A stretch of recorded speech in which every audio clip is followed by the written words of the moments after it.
Okay, this is our remote class because of snow and school cancellation reasons. Sorry about that.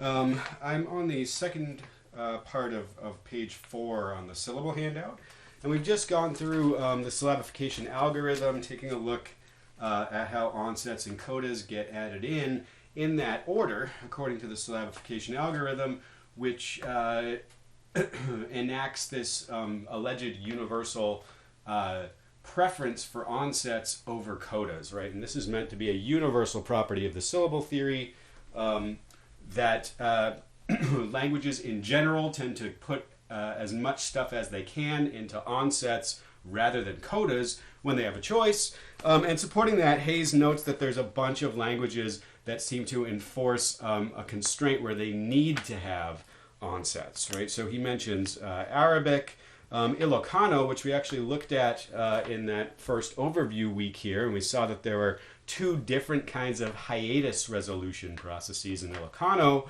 One of them was a glide formation process to avoid two vowels in a row, and the other one was glottal stop epenthesis to avoid two vowels in a row.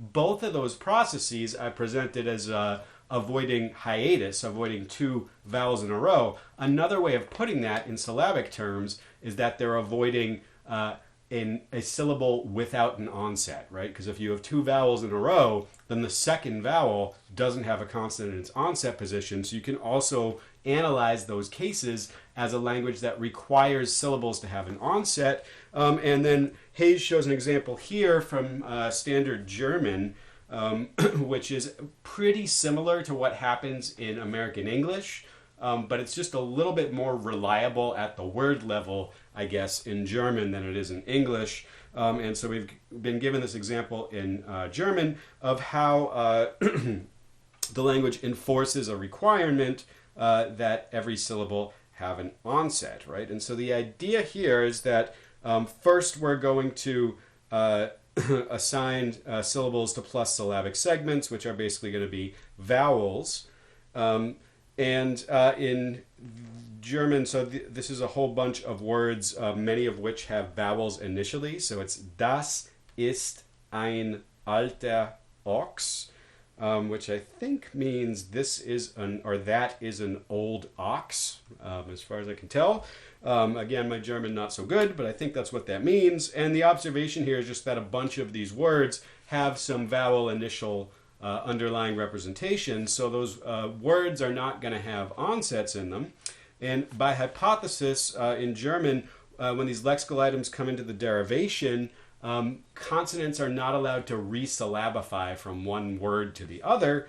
And what that means is that, you know, when you get this kind of a input, is visible? Yes, roughly. Okay. We're going to get syllable formation. Again, plus syllabic sounds get a syllable head. And it would be nice if you could put this into the onset of the next word. This is that is, but German doesn't allow that.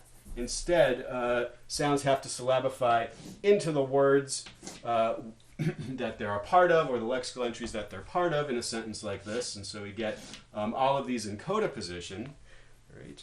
And then the idea is that after the syllabification algorithm is done, there is a persistent rule of onset formation, where you epenthesize a glottal stop and then parse it into the onset so that you now have a well-formed syllable here. Right? That's the basic idea. So this is going to be a persistent rule. It's a rule that applies at every stage of the phonology. So we sort of come in here, we insert some lexical items, we might do some phonology on them.